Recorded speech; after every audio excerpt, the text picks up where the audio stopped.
This episode is brought to you by State Farm. From your morning podcast to your afternoon playlist, State Farm knows you personalize your entire day, and that's why State Farm helps you personalize your insurance with the State Farm Personal Price Plan. It offers coverage options that help protect what you care about most at an affordable price just for you. Like a good neighbor, State Farm is there. Prices vary by state. Options selected by customer. Availability and eligibility may vary. Shake up your day with the new Starbucks Iced Hazelnut Oat Milk Shaken Espresso. Layers of smooth blonde espresso, rich hazelnut, and creamy oat milk shaken to delicious perfection. Order yours with the Starbucks app.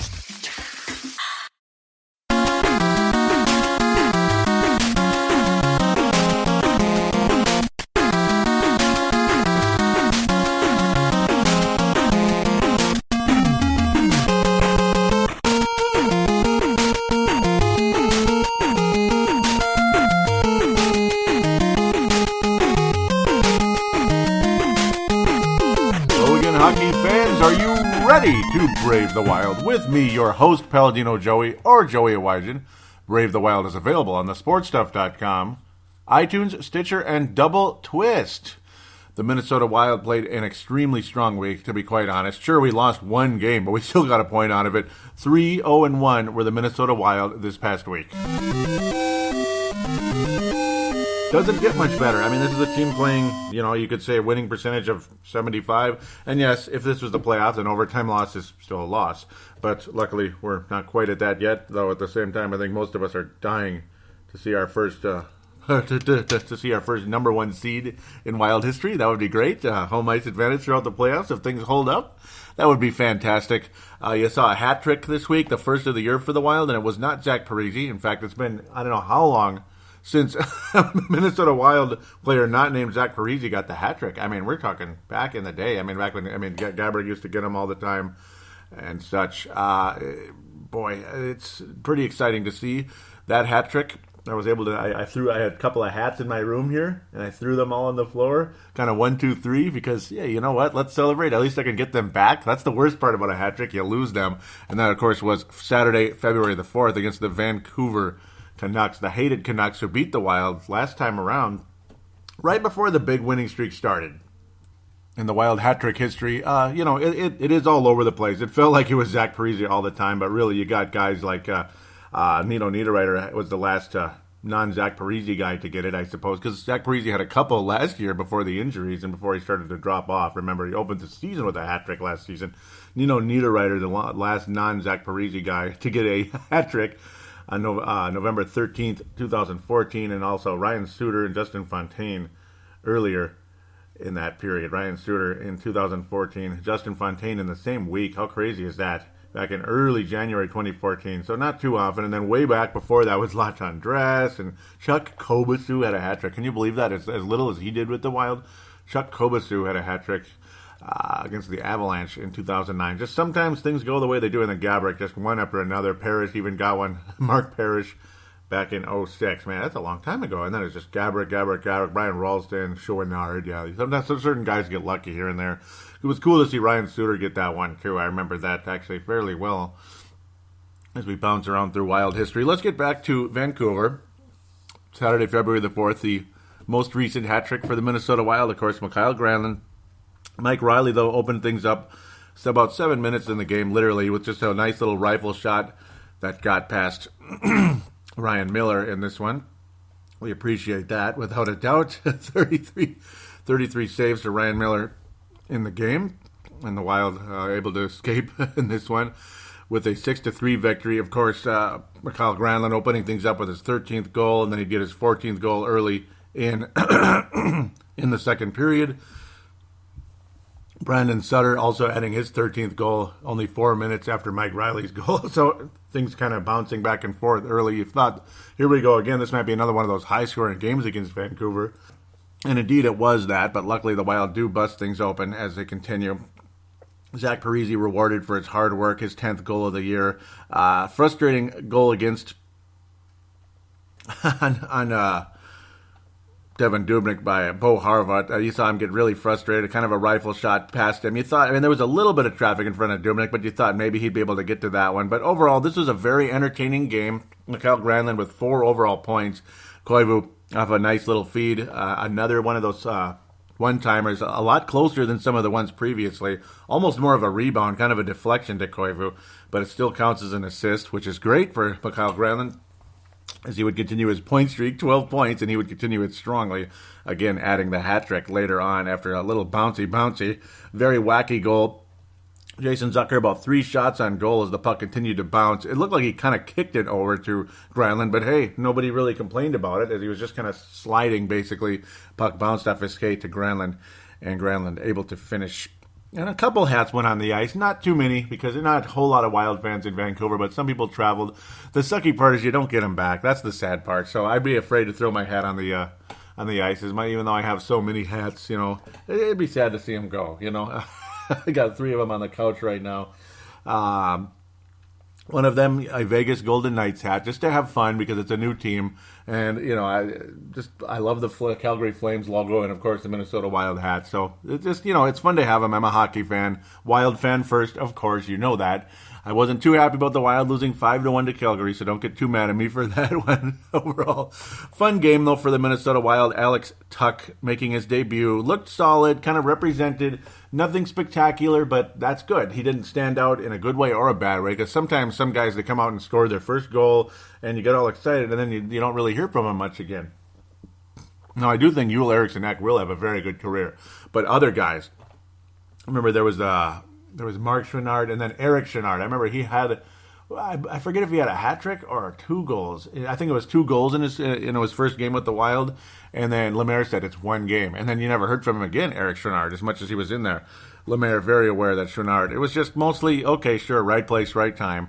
But it wasn't a sign of things to come with Eric Chouinard, the younger brother of Mark Chouinard. Neither one of them really amounted to a whole lot in their career back in the day. That's going back in time quite a bit, about 11, 12 years ago. Fun kind of history for the Wild. It's amazing how long they've been around already. I mean, geez, it's 2017 already. Crazy to think this team started 16 and a half years ago, October 2000. Insane. And I was at one of the early preseason games, and I remember seeing Antti Laakkonen's first hat trick. I was there in person for Antti Laakkonen's hat trick. It was the very first in Wild history, and against the Vancouver Canucks. Very fun night. I remember that very well. The puck was bouncing around, and I'm like, why do I have a feeling he's going to score and get a hat trick here? And in it went, and out came the hats. It was crazy because it's the first hat trick for a Minnesota NHL team in 7 years or more. So very cool. As you remember, Russ Courtnall might have been the last guy to get a hat trick for the North Stars. I'm not sure if Madonna added one after that or anything, but Russ Courtnall, I remember him getting one, and Ulf Dahl in those last couple of years there. Remember watching those back in the good old days. I do believe it was Courtnall, though. Nice little addition from the Montreal Canadiens, unfortunately at the expense of losing Brian Bellows, though. Not too happy about that. Fun night, though. Fun night for the Wild. Ryan Miller, he's not that good, is he? And I remember how a lot of people always looked at him, he's a really good goalie. Not really. And Dubnyk was fairly sharp. He gave up a couple there that you thought maybe, it wasn't the best, but it is what it is. Especially in the Winnipeg game, the second one, but still only 2 goals allowed in that game, so you can't complain too much, really. Brendan Sutter also adding one on the power play for Vancouver later on before Granlund adding the final of the 3 goals and his 4th point of the night, extending his point streak. You thought this guy's never going to stop scoring. 48 points on the year, and he is projected to get in the 70s now, the low 70s at this point, 74 points on the season, and this is after the whole week. Very cool to see how well and Mikael Granlund really is playing. And yes, it's a contract year. We'll keep coming back to that because obviously he signed a 2-year Band-Aid deal, or bridge deal, pardon me, where it's either going up or going down for Mikael. And it's definitely going up. He is really fitting in nicely in Bruce Boudreau's system. Tuesday, February the 7th, Minnesota Wild head to Winnipeg, Manitoba. I picked them to lose the game because I had a feeling, Darcy Kemper will probably be in net. And I don't know. We'll probably be more revved up for the Chicago game the next night, all that crap.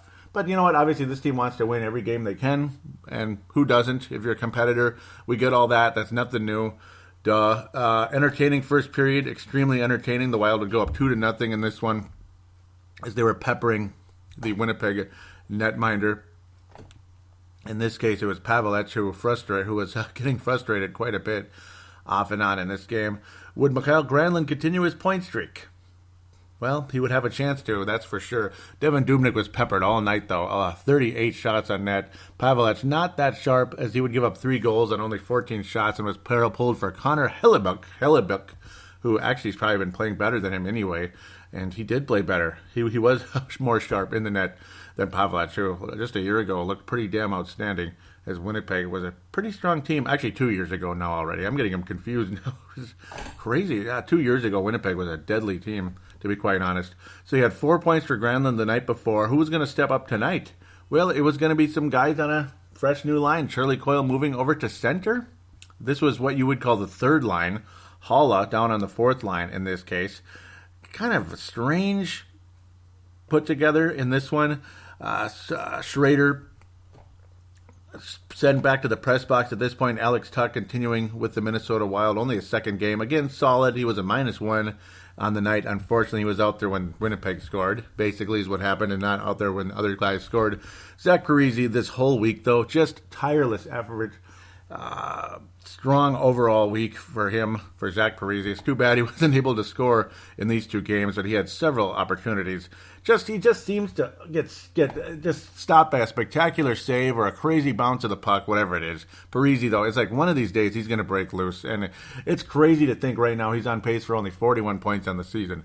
I can't imagine it's going to continue that way. Don't be surprised, by the way. I'm going to make a prediction right now. Zach Parise will have a hat trick before the season ends. He's been very, very good, and let's be absolutely fair about that. Minnesota Wild have officially won the series already, as this was a 4-2 victory for the Wild. They're 3-0 in a 5-game regular season series against the Winnipeg Jets. They wrap up the month of February in Winnipeg at Manitoba on Feb 28, and then of course March 19th they wrap the season series up. Hopefully a sweep, but I'm not counting on that. 5-game sweep, that's pretty good if that takes place. Though the Wild were able to pull that off last season against the Chicago Blackhawks. It was pretty funny. Charlie Coyle, though, very sharp the whole night, kind of crashing the net, making nice passes, setting up other players. He actually didn't shoot the puck, which might still bug Bruce Boudreau, but he was setting up others. Niederreiter and Jason Pominville, respectively, who would score twice in this game each. Absolutely cool. 4 points for Jason Pominville. He helped out on both of the Niederreiter goals. Awesome. Niederreiter, no assists in this game. Charlie Coyle, 3 assists total. Very strong game by the Wild here in this one. Niederreiter would add an empty netter, of course, a nice little lead pass from Pominville that started from Scandella. But let's get back to where we were early on. Niederreiter, very nice physical close-up goal and a nice pass from Coyle. Same situation from for Pominville, back-to-back goals. The Wild would take a 3-0 lead in this one. Very, very fun night overall for the Wild. Nice to see the third line, and that's, again, this is why this team is so good, because it's different players stepping up every night. And again, if the season if the season projected out the way it's heading right now, Jason Pominville would have 50 points again. Who saw Jason Pominville scoring 50 points this year? That's incredible. Amazing to see a nice little comeback rebound from Jason Pominville. And again, the coach, you have a better coach, you have a better system, you put guys together because of a feel, though, with how they look on this night. You just get a vibe, and look what happened. I mean, this is a great coach. Devan Dubnyk, by the way, in net, as I get to the point, too, on that. Devan Dubnyk was in the net, not Darcy Kemper, which made things extremely interesting because, again, another test from Bruce Boudreau. Is Darcy Kemper up to the challenge? Will the Wild be okay? It wasn't getting cocky against the Blackhawks. It was testing Darcy Kemper. And it was also because, you need to get Dubnyk some rest, too, at the same time. Giving Dubnyk a little break, though he didn't have a whole lot of a break against Winnipeg because, they peppered him with 40 shots on net. But he was spectacular most of the night, except for the Joel Armia goal. Just pretty much just a gentle shot. It wasn't even a hard shot, just kind of a soft little get the puck on net, and it went right past Dubnyk. It was kind of strange. So it was a 3-2 game. Again, after Brian Little's goal, which I had no problem with. 15th goal of the year. Just one of those nothing-you-can-do type of plays. Good passing and redirect and all that. Brian Little, 15th goal in the season. Nino Niederreiter luckily would add the empty netter in what ended up being a much closer game than we thought it would be. as, again, Winnipeg making it 3-2. And then that third period was a lot of back and forth hockey, a lot of physical Minnesota and Winnipeg type of hockey. Jets definitely led in shots from pretty much the whole game here. Only 6 shots on goal for the Wild to Winnipeg 16 in that second period. Definitely a momentum shift there. The Jets getting very aggressive, but Dubnyk absolutely up to the challenge the whole time. And the Wild, again, survive on the road. A spectacular world record at this stage in their last 17 games, as of course the road record or the road trip ends at this point, and we have a massive homestand, 8-game homestand, which is crazy. The rest of the month of February here, pretty much, just about anyway. 14-1-2 for the Minnesota Wild in the past 17 road games. Unbelievable. This is a team that is competing for you know what. I'll leave it at that, though. Wow. It doesn't get much better than that, does it? This team deserves so much respect, and the coaching it, obviously. We could just keep talking about it forever, but Boudreau, it's, again, as they say, everything he touches turns to gold. I mean, nice little third line there, huh? You take Niederreiter off the top line, move him down to the third, and what happens? Boom, just blows up again. And, it doesn't matter. I mean, as good as Niederreiter was playing on the top line, look at him now. Look at him on the third line, just spectacular. They outplayed everybody in this one. Pominville, the overall player of the game. Coyle right in there as well. Joel Armia, nice solid defense for him, but getting the puck past Dubnyk right over his what would have been his right shoulder, making it look way too easy there. But again, the Wild's road record continues to rock and roll. The overall game of the week, and the Wild would be on national television Wednesday, February the 8th, and Friday, February the 10th. My dad's birthday and my 2 nephews, Max and Alex's birthday. About how many? 53 years apart? No, 63 years apart from each other. Pretty crazy when you think about that. 63 years apart. That's incredible when you think about that. Max and Alex 12 at this stage, and my dad turning at a ripe age of 74 already. That's crazy. The Wild and the Blackhawks, Darcy Kemper and net, and the Wild aggressors early, but Chicago would get rewarded early in this one. They would take a 2-0 lead. The first period, the Blackhawks would be up 1-0. Ryan Hartman, I don't know. It looked like the kind of goal that Dubnyk would stop, but it's still a good play. I mean, I'll give him credit. Schmaltz's goal, Schmaltz's alt, like Shells, would get his 4th goal of the year. He was obviously one of the defensemen for Chicago, getting it past Kemper. That was a little bit better. It's just you're a little scared when you said get past Kemper as early as it did. You get a little frustrated. You start wondering what's going to happen here. Now what's going to happen? Are we going to get blown out in our home on national television because Kemper's in net? He's going to let us down. But no, Kemper was very good in this game.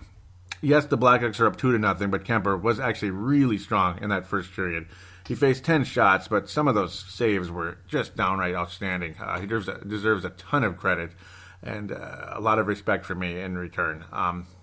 The Hartman goal again. I mean, it was kind of point blankish, but still, I don't know. I guess you could say it's a Koivu type of goal, kind of a one-timer. It is what it is. The Wild absolutely awesome in that second period. 19 shots on net, peppered the hell out of Corey Crawford, who, again, was outstanding in the game, much to our chagrin in St. Paul for everybody at Xcel Energy Center. Jonathan Toews has been struggling most of the season with injuries, kind of nagging injuries and such. Would be definitely the best player for the Blackhawks, him and Corey Crawford throughout the night. And Patrick Kane, on a night when he wouldn't score a goal, you thought the Wild would be okay, and they wouldn't, unfortunately. Jared Spurgeon, though, with one of the most spectacular shots you'll see from a Wild defenseman, and this was only about 37 seconds after Schmaltz's alt scored his 4th goal of the year for Chicago. Stahl kind of leading it up from Niederreiter over to Spurgeon, and he could have hit a mouse hole with that shot. It was a bullseye like you'll never see. Shoot it high on Corey Crawford, and he shot it high, and it was just under that crossbar and just over the stretch of Mr. Corey Crawford. 7th goal of the season by Spurgeon. Just the hesitation and the release on that shot. A spectacular, accurate shot by Jared Spurgeon. How can you not love the guy? I mean, he's as good a defenseman as you got, but also he's capable of a play like that. Awesome.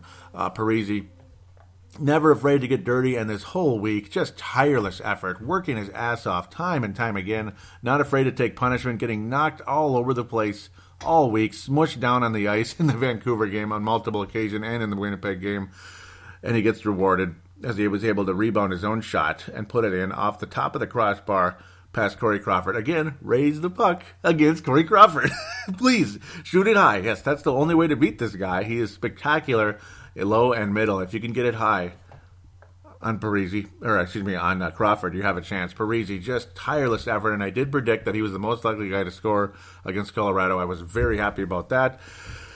Also, a little transaction for the Wild. Mike Riley rightfully sent down because, you know what, he makes a lot of mistakes, and another situation where he fell over and lost the puck against Vancouver created a 2-on-1 that hurt Dubnyk again. That was the second goal of the game for the Vancouver Canucks much earlier. Mike Riley, too many mistakes, even though he got the nice little goal and everything. That's the only point he scored the whole season, so a frustration for us right here. And Gustav Olsson brought up instead out of Iowa, who had 21 points for the Iowa Wild at this stage. Gustav Olsson has been solid. He's been solid, and don't be surprised if he stays up with the Minnesota Wild now long-term, possibly. But, of course, you're going to have Brodin coming back at some point.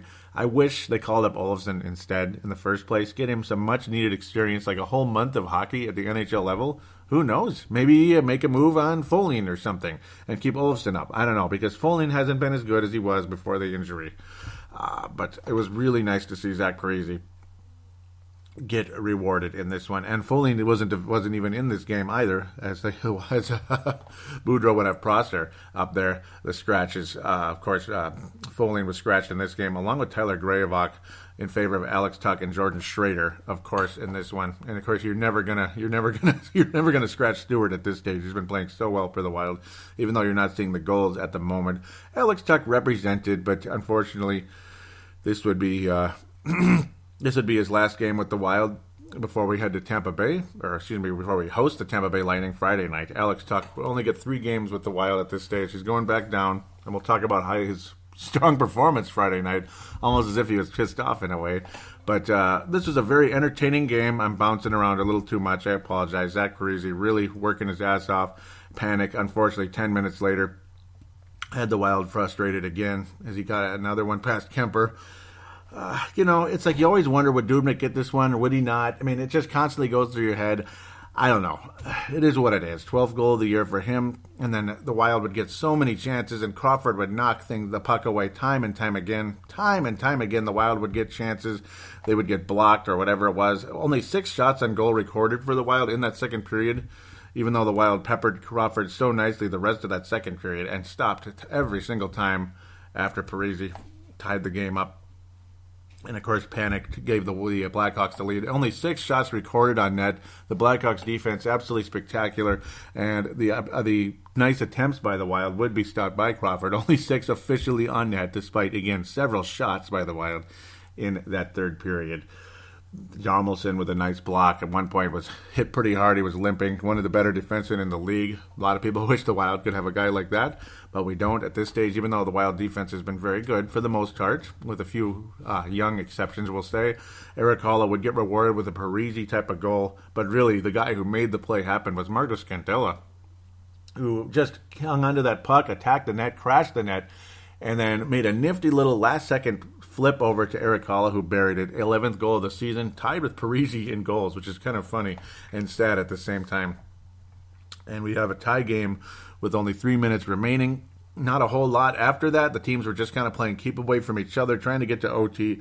Unfortunately, Jonathan Toews, after spectacular chances for the Minnesota Wild in the overtime period, Mikhail Granlund had a major opportunity to start a new point streak. He was stopped. Suter was all by himself, and he was stopped by Crawford. Just heartbreaking. And then, of course, once the Blackhawks had a power play and were able to set things up a little bit, you just knew they're going to find a way to get that in the net. Patrick Kane gets the puck on Jonathan Toews finishes, and that was it. An overtime loss for the Wild. So we still get a point out of it. That's good. On a back-to-back, a well-played game for the Minnesota Wild with Darcy Kemper in net against Chicago. Not too bad. The Blackhawks snap an 8-game regular season losing streak to the Minnesota Wild. We know about the playoffs. They've won at least 5 in a row at this stage. against the Wild. That Game 6, unfortunate Game 6 loss with the old stanchion gate, we'll say, back in 14. I can't believe it's been that long. And then that awful sweep in the second round after beating the St. Louis Blues. Things changed so dramatically with that Blackhawks series. Just down the tubes, things went. Heartbreaking. Well, this one made me think about stanchion gate, even though it wasn't nearly as lucky as that. It's just, damn it, the Blackhawks won again in an overtime game. It's like going into overtime against the Blackhawks is like scary stuff, isn't it? If you can come out of that one alive, you're going to feel pretty damn good about yourself. But the Wild survive. They get a point with Kemper against the Blackhawks. Pretty cool. Pretty cool performance. Parisi. Lucky to see him, or happy to see him get rewarded. I should also mention, again, Granlund had his first ever penalty shot attempt in the Winnipeg game. I didn't even mention it. And then Hellebuck basically, just as Granlund tried to fake him out and into a backhand, Hellebuck basically got him on the ground, got Granlund on the ground, knocked him off his feet, and that was it, unfortunately, for Granlund. So he would not extend his point streak in that case. That was way back in the Winnipeg game, or actually just one game before. It feels like a long time ago now, after what's happened with Chicago and Tampa Bay since then. But 2 overtime games, exhausting stuff. Fun week, though, for the Wild. Unfortunately, could not beat Chicago, but still, 3 out of 4, and you still get 7 out of 8 points during the course of this week. Pretty awesome. Friday, February the 10th, Devin Dubnyk was in net, and it showed. Oh, did it show. Devin Dubnyk was lights out in this game. Tampa Bay only a .500 team, but they looked awfully good in this one. Vasilevsky was spectacular. Ben Bishop, this guy frustrated the crap out of me. I'm like, we could never score in this son of a biscuit. Nino Niederreiter finally would get one, his 18th goal of the season on the power play, and it was a nifty one indeed. Nino Niederreiter certainly a Mike Modano candidate for the week, because he leads the team in goals at 18 now, continuing to play strong, and Granlund and Pominville adding points. Pominville back on the power play again. Isn't that crazy? Palmer is back on the power play, and again, now he's projected for 50 points in the season.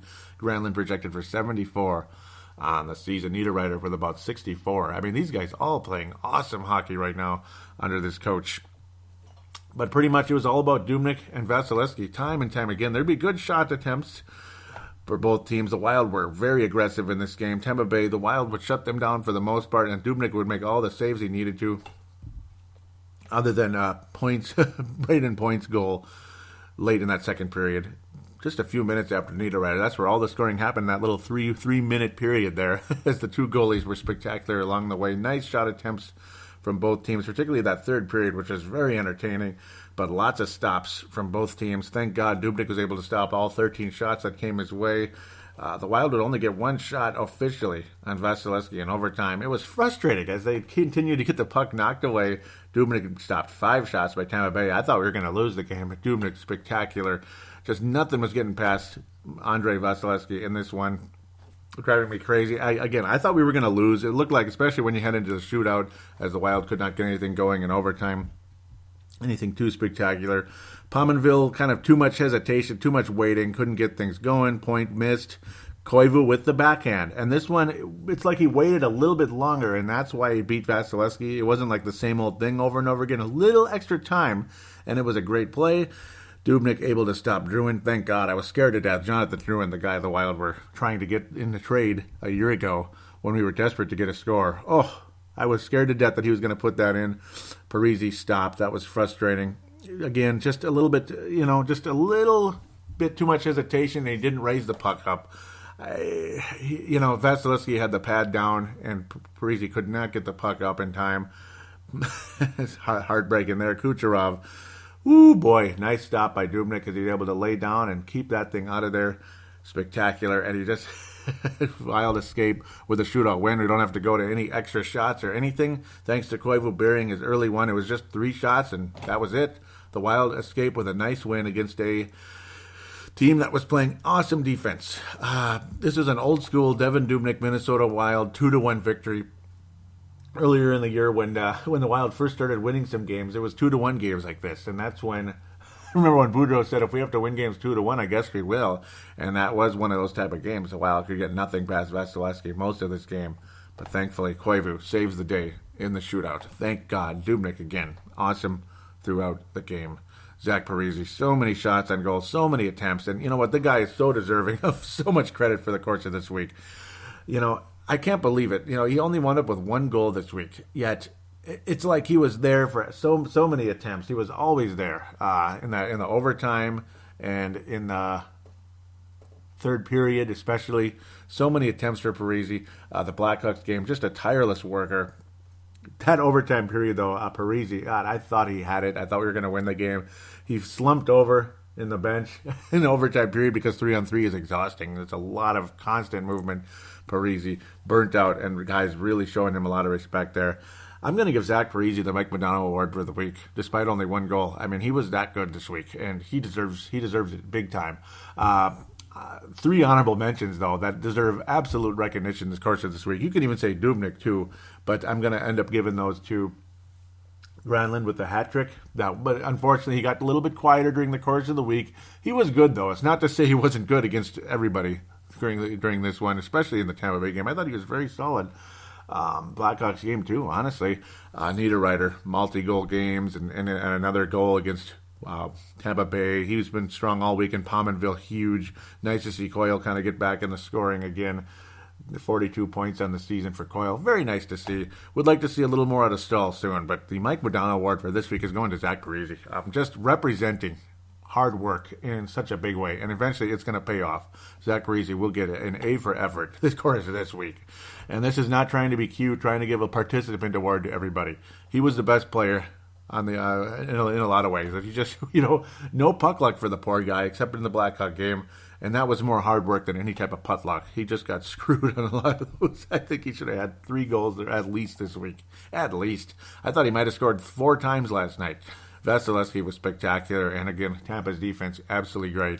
So, I mean, it is what it is. Niederreiter's the only Wild player to get one past. And, of course, Koivu in the shootout.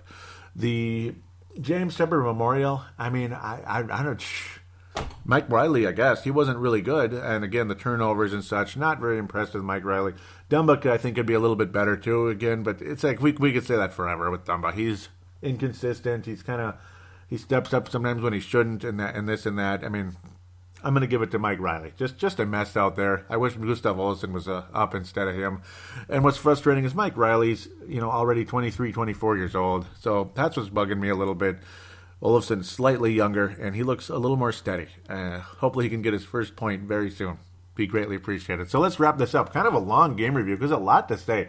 A very exciting week of hockey for the Minnesota Wild. Let's take a quick break. We will preview 3 games coming up, and we'll talk about the prospects right after this. And we will introduce a new friend to Brave the Wild. Yes, sir.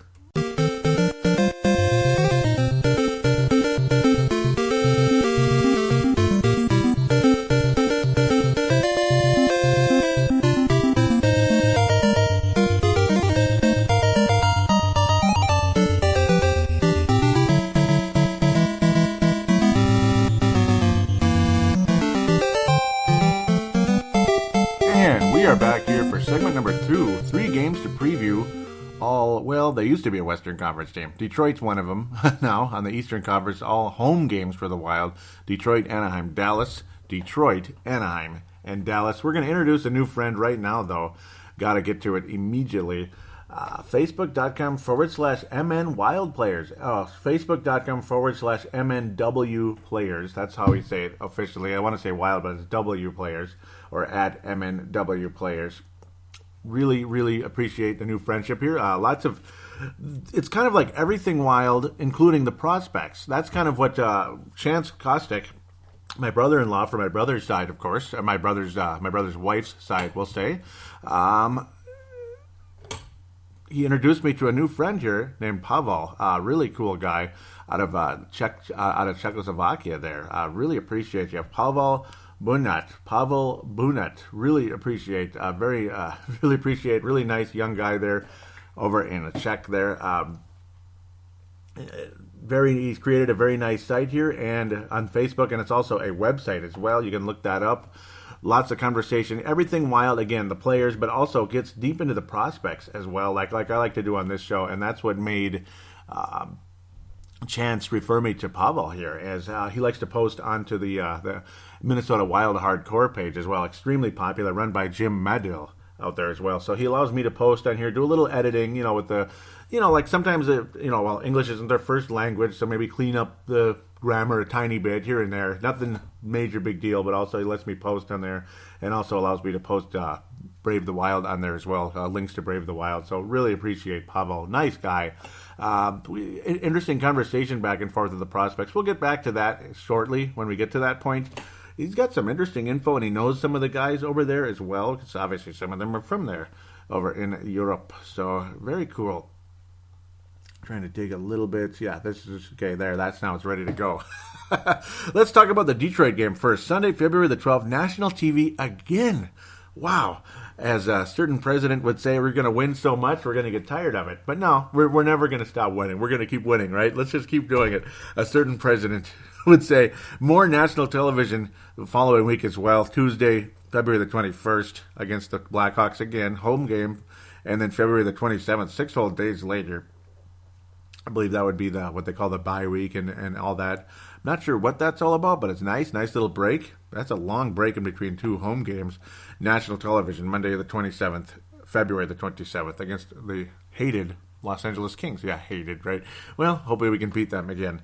National television games, they're coming back. We're going to keep it up. Detroit, the game of the week. How about that? 2 p.m. Sunday for us. So it gets to replace NFL football, which I'm okay with. I love football, but I love hockey too. And I really love it when it's Minnesota Wild. Detroit Red Wings, what the hell's going on over there, huh? Well, did you think that how many years has it been? 1989? I mean, almost 30 years of playoff appearances was enough for the Detroit Red Wings as they made it last year, just barely. The Detroit Red, I can't even believe how long they made the playoffs. I think their run is over, though, to me. It looks like it. They're only 500 in an Eastern Conference, which is not the Eastern Conference. They're downright fantastic right now. I mean, they're still in the hunt, though, so you never know. I mean, you just never know. Tampa Bay's still kind of in the hunt, too. 54 points on the season, Detroit, but all their major statistics, not good. They're 12th in penalty minutes. Yay. Goals for 25th, goals against 24th, 30th on the power play, 30th. And then middle of the pack, 16th on the penalty kill, about 81%. So watch them torch us, right? I don't think so. If the Wild lose to Detroit, I'm going to be ticked off, quite frankly. And their leading goal scorer, do I have to say his name? I don't want to say it, but it is what it is. Thomas Vanek. Give me a break. Thomas Vanek. Woo frickin' who? Like, really? Thomas Vanek? Really? Okay, I'm not too surprised, but then again, it's only 13 goals. I mean, Niederreiter's got to beat by 5, excuse me. I'm going crazy because of the 18. But, Vanek off injured here and there. He's missed about 12 games on the season. Zetterberg leading the way, 39 points. Vanek with 35. Woohoo. Not much scoring, but there's a little bit of balance in the top two lines there and all that. Nyquist with 28 points. Their third leading scorer has only 28 points. When you don't score much and your goaltending is not real good, you're kind of in trouble here. You're kind of in trouble. Yes, you kind of are. Jimmy Howard's been on the injured reserve with a sprained MCL since December 21st. That's one of the main reasons this team is not doing well, because otherwise they would be a solid, they would be a solid defensive kind of a team right now, even though in the past they're much more known for an offensive type of team. Mrazek, who's been the main goalie of late, is averaging 3.14 goals against this season. Save percentage 89%. Not that good. 12 and 13 on the year. Jimmy Howard before that, he was snake bit, but Devin Dubnyk-like numbers. I mean, in 17 games, over 93% save percentage, 1.96 goals against. It's just no goal support, no offense support from the Detroit Red Wings for the most part. Again, if you're leading goal scorers, 13 from Thomas Vanek, just decent, slightly above average offensive player with no defense whatsoever in Vanek's case. Zetterberg's ancient. Pavel Datsyuk, long gone now. Well, not long gone, but gone after they lost in the first round last season. They were the Detroit Red Wings. Peter Mrazek, who's been better. Mrazek has been better in the past. He's also from Czechoslovakia there, just like Pavel Burnett. Wonder if he knows him at all, but I don't know. Probably not. You never know, but probably not. Mrazek had been so good. That's the thing. I mean, he finally gets a chance to play a lot of games, and he's not good.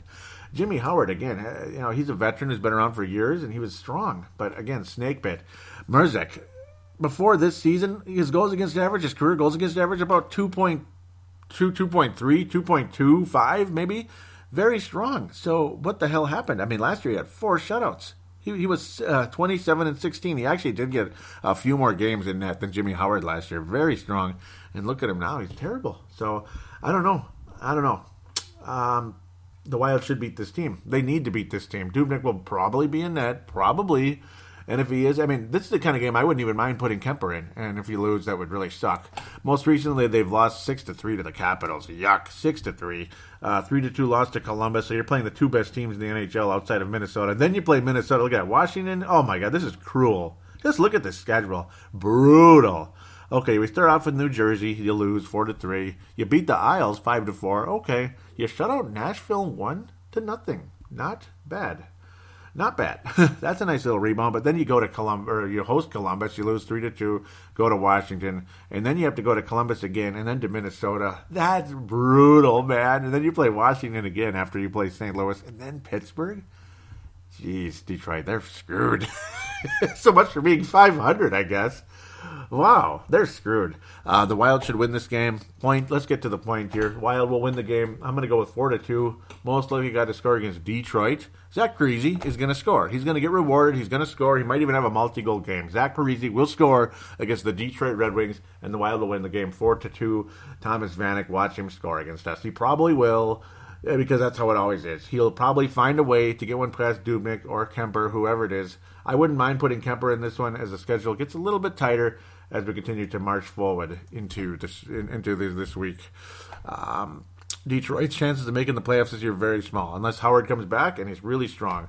The Minnesota Wild host the Anaheim Mighty Ducks. This one's not on national television. Not on national television.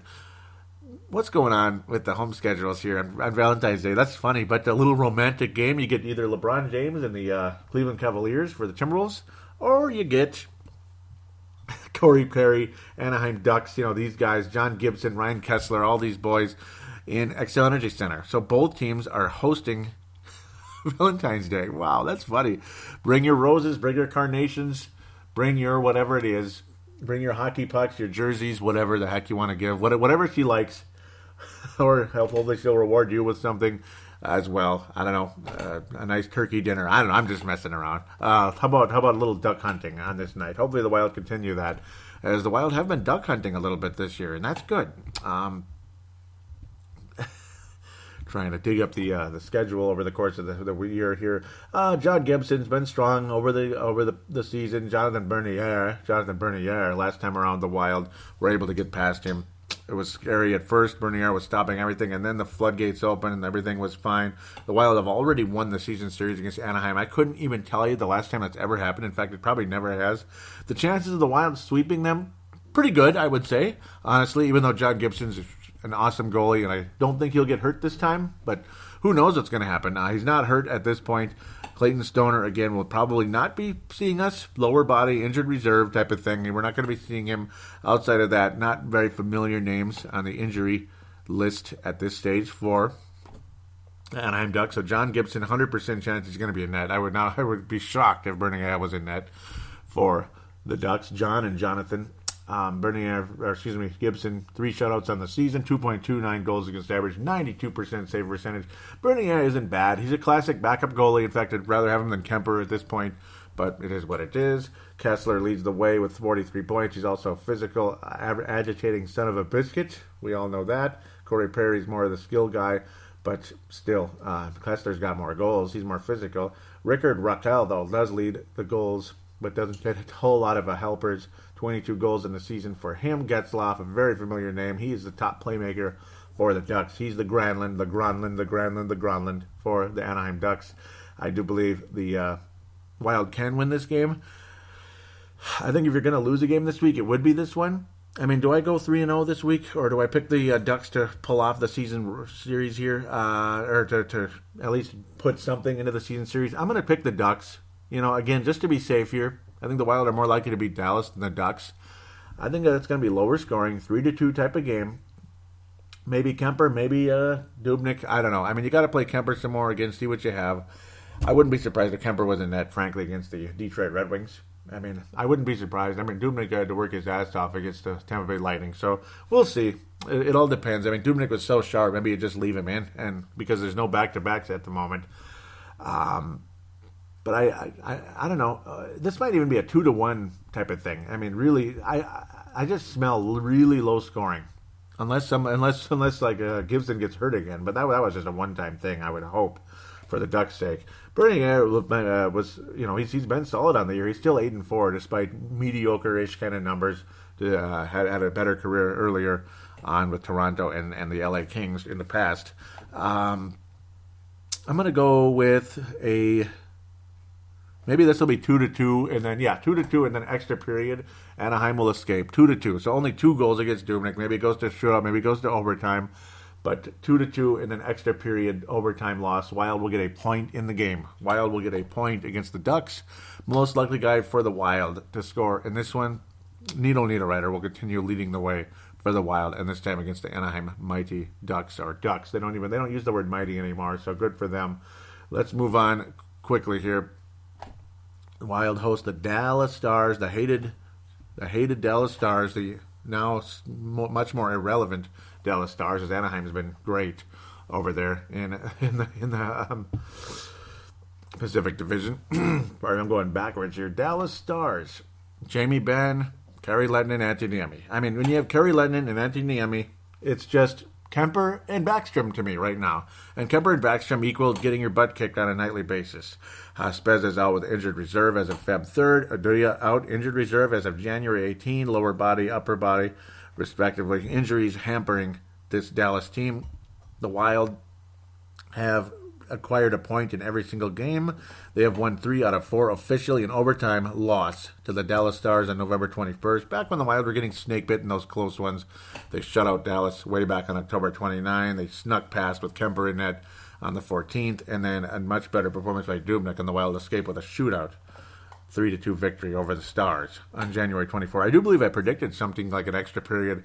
Not predicting one here. I'm predicting a nice, solid little win for the Wild. It's going to be 3-2 victory for the Wild. I'm going to go with 4-2. Most likely guy to score, Erik Haula. I'm going to say it every time we play Dallas because he is the most likely guy to score against the Dallas Stars. Kari Lehtinen will be in net because Niemi was annihilated by the Wild. This team is all offense, no defense. You are Detroit with minimal offense and minimal defense, minimal goaltending, we'll say, for Detroit.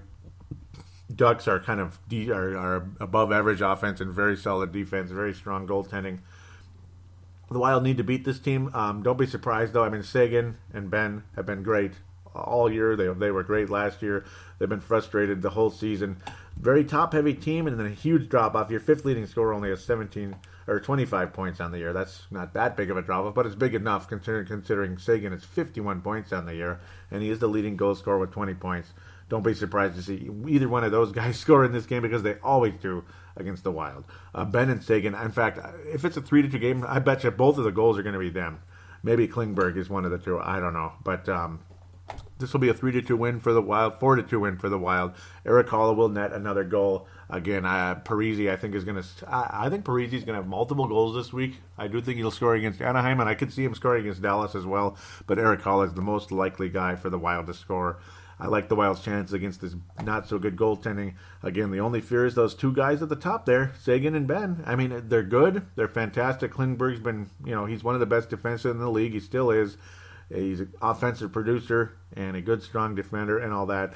But at the same time, I mean, it's just not working out there right now. And the frustration is sky high with that club. I can't imagine what's going through Lindy Ruff's head right now. I mean, the frustration must be just sky high for him. He's a very good coach, but I mean, the goaltending is not good. And maybe if they get a Devin Dubnyk type of acquisition, maybe trade deadline type of thing, if they get a better goalie one of these days, they're going to be a good team again very soon. Lots of offensive production. It's all about goaltending. And the Wild, when they struggled with Kemper and Backstrom in net, there's nothing you can do. I mean, if you're going to give up 4 or 5 goals a game, 3 goals every single freaking night, like almost a guarantee, you're in trouble. And you're going to be playing from behind. You're going to get frustrated. You're going to press. And that's what took place with the Wild years ago. And that's what's taking place with the Stars right now. I remember very well Darcy Kemper in Dallas, 7-1. I mean, it was just devastating. Would love to see the Wild beat the Stars 7-1, but I don't think that's ever going to happen, unfortunately. That would be hilarious. That would be maybe if Niemi was in that. Because, I mean, Lettinen isn't that bad. He's kind of the Backstrom, and Niemi's like the Kemper. But whatever. They're just not very good at this stage. It is what it is. 4-2 victory for the Wild. Blah, blah, blah. A 2-1 week, but the Wild will get 5 out of 6 points during the course of this week. I do see a shootout/overtime loss to Anaheim at this stage. But again, hopefully the Wild escape here with the sweep of the week. But, you just can't pick that. So again, MNW players, do go to that Facebook page and just simply look it up and join it. And people have been joining it. Some of my friends have been joining. Some guys from Minnesota Wild Hardcore have been joining as well. I'm a member of that page as well. I'm not an admin. But Pavel was kind enough to make me an admin on this page, so I did post things. Alex Tuck, 3 points, 1 goal, 2 assists with Iowa.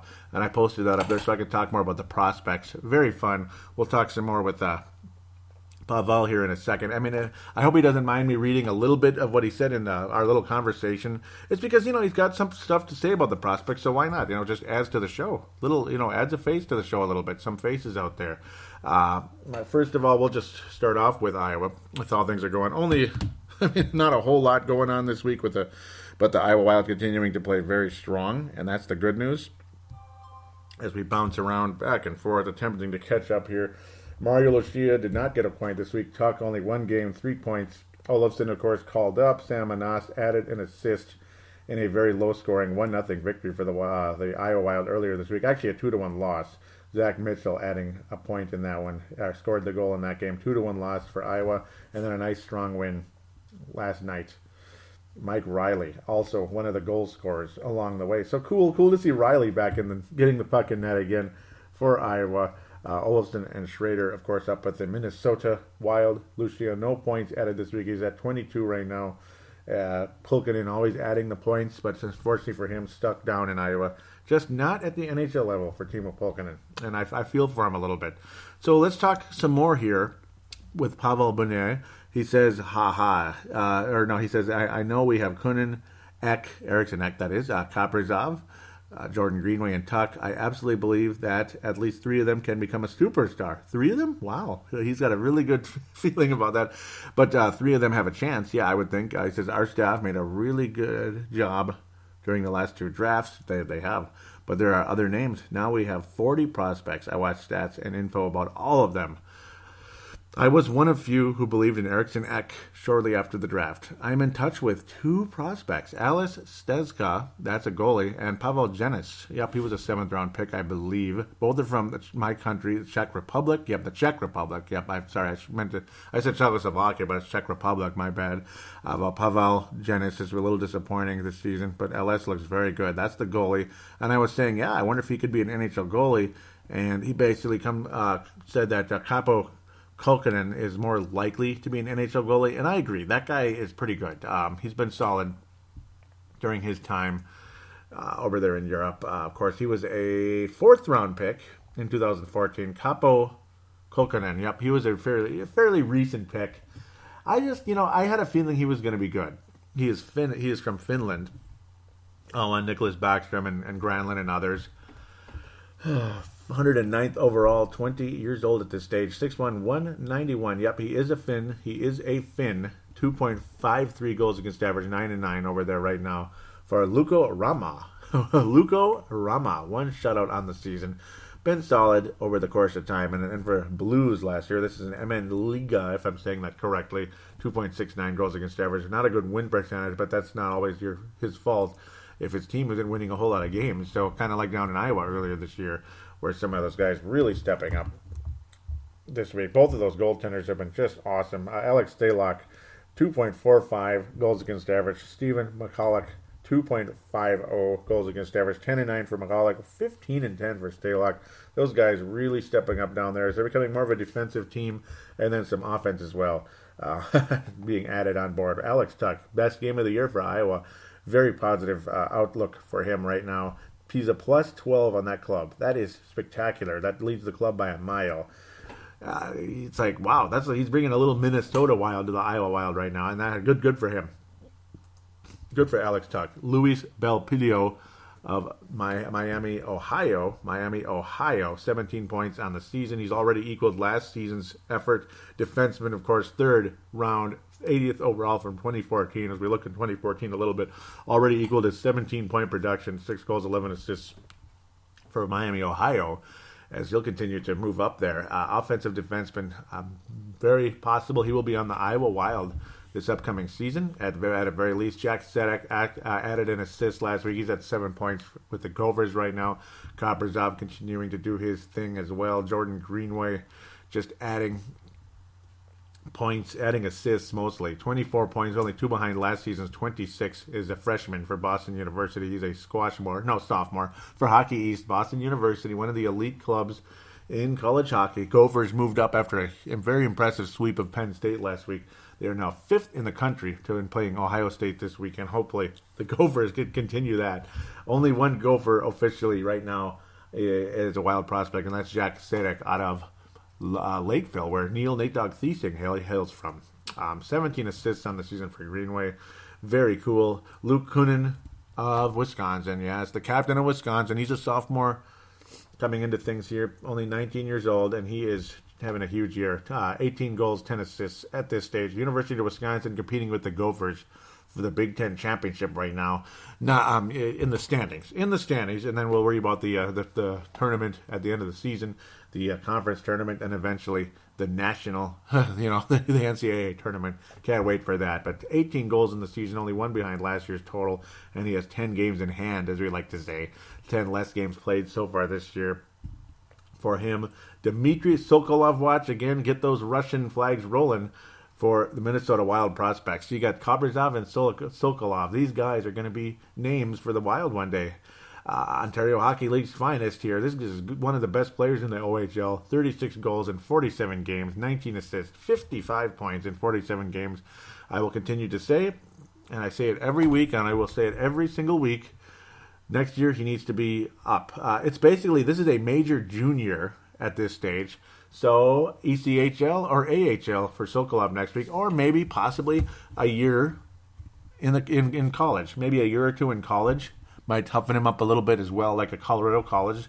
Not sure he'd come to the Gophers, but what if he did? What if he came to the Gophers? Why not? Then you're right here.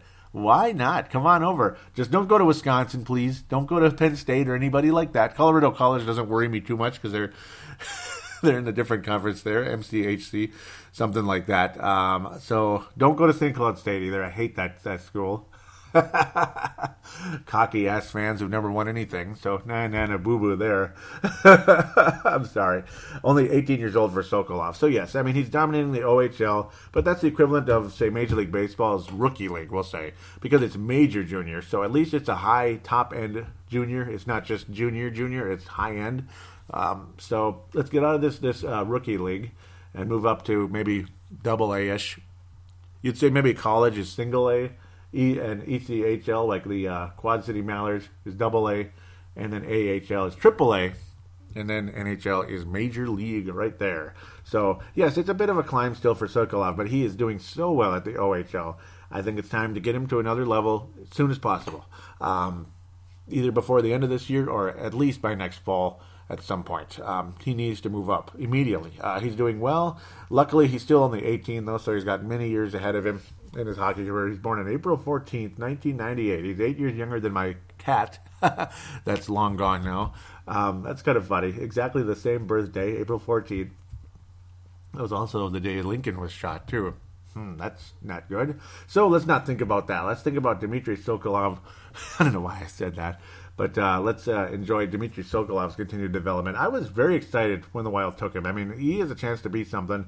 Honestly, I wouldn't be surprised if he ends up maybe a year or two with the college club, like Olofsson, and then maybe he can come straight to the AHL. He won't have to go to the ECHL.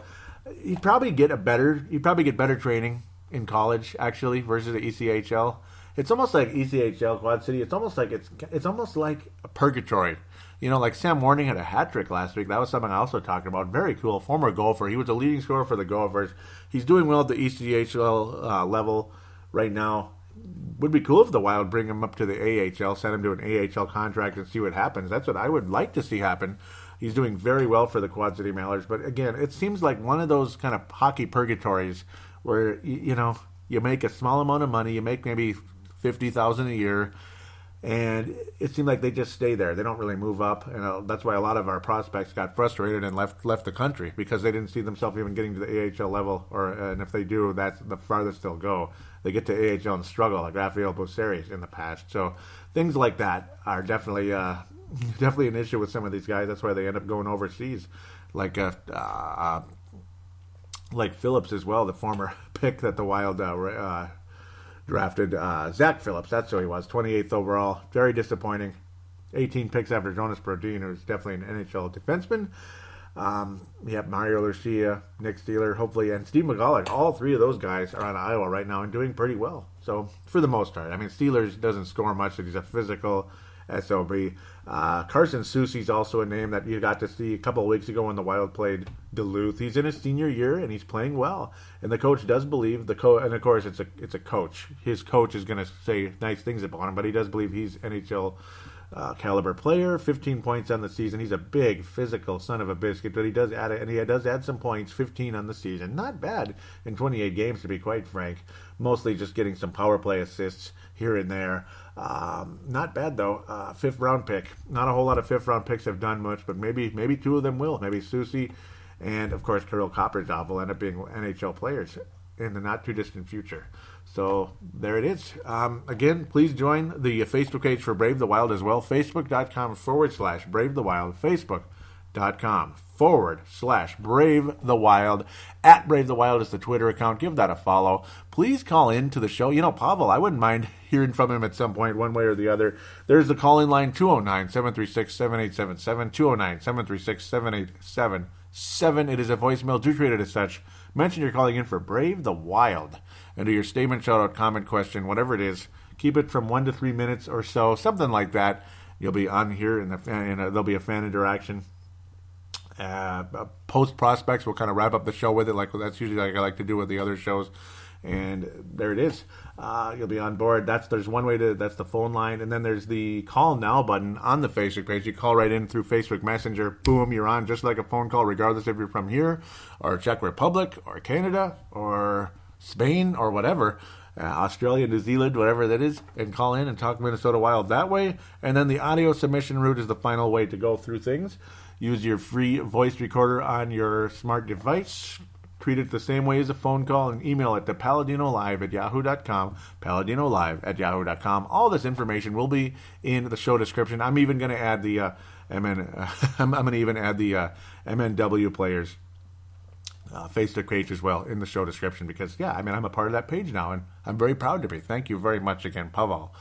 Nice to know you, and nice to get to know you. This is awesome. So thanks again. A little bit longer show today. A lot to talk about, and I'm enjoying this very much. Thank you again very much for your inclusion. Please tell your friends about the show if you could.